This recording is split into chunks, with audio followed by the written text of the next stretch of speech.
Hi hello എല്ലാവർക്കും നെഹ വ്ലോഗ്സിൻ്റെ പുതിയൊരു വീഡിയോയിലേക്ക് സ്വാഗതം. അങ്ങനെ 4 മണി സമയമായിട്ടുണ്ട്, ചായ സമയമായിട്ടുണ്ട്. ഞങ്ങൾക്ക് നല്ല കുറച്ച് വരിക്കച്ചക്ക കിട്ടിയിട്ടുണ്ട് പഴുത്ത്.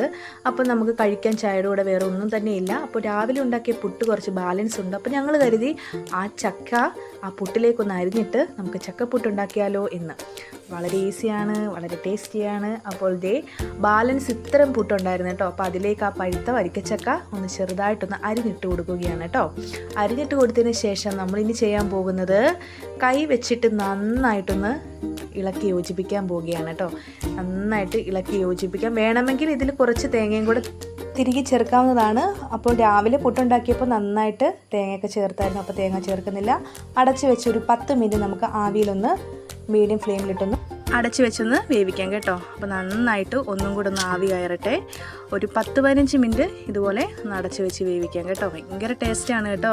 അപ്പോൾ 4 മണി സമയത്തൊക്കെ ഇങ്ങനെ ഉണ്ടാക്കി കഴിക്കുന്നത്. അടപ്പൊക്കെ തുറന്ന് നോക്കിയപ്പോൾ എല്ലാം കൂടെ സെറ്റായിട്ടുണ്ട്. അപ്പോൾ ഇപ്പോൾ ചെയ്ത പുട്ടിൻ്റെ കണക്കായിട്ടുണ്ട്. അപ്പോൾ ഒന്നും കൂടെ ഒന്ന് ഇളക്കി യോജിപ്പിക്കാം കേട്ടോ. അപ്പോൾ ആ ചക്കയൊക്കെ നന്നായിട്ട് വെന്ത് കിട്ടിയിട്ടുണ്ട്. അപ്പോൾ നമുക്ക് കഴിക്കാൻ വേണ്ടിയിട്ട് പ്ലേറ്റിലേക്ക് മാറ്റുകയാണ് കേട്ടോ. അപ്പോൾ ഞങ്ങൾ ചക്കപ്പുട്ടും ചായയൊക്കെ കഴിക്കാൻ പോവുകയാണ്. ഇന്നത്തെ വീഡിയോ ഇത്രയേ ഉള്ളൂ. എല്ലാവർക്കും ഇഷ്ടമായെന്ന് വിശ്വസിക്കുന്നു. Thanks for watching. ബൈ.